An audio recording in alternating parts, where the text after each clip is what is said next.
సంస్కృత సుభాషితం అనువాద పద్యం 30. సేకరణ పద్యరచన సహజ కవి డాక్టర్ అయినాల మల్లేశ్వరరావు తెనాలి.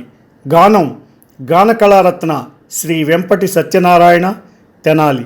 ప్రోత్సాహం గీతాబంధు శ్రీ గోలి లక్ష్మయ్య గుంటూరు.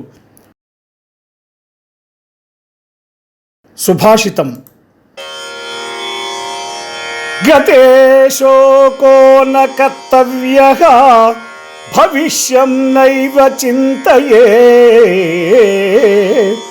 వర్తమానేన కాలేన ప్రవర్తంతే విచక్షణాః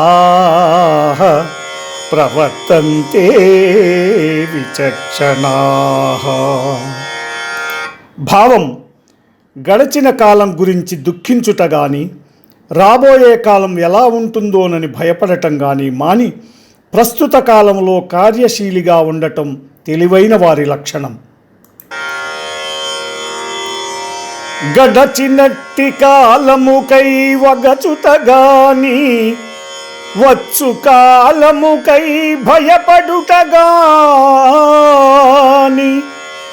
మాని ప్రస్తుత కాలము మంచిదనుచు కార్యశీలురైయుందురు ఘటికులెప్పుడు.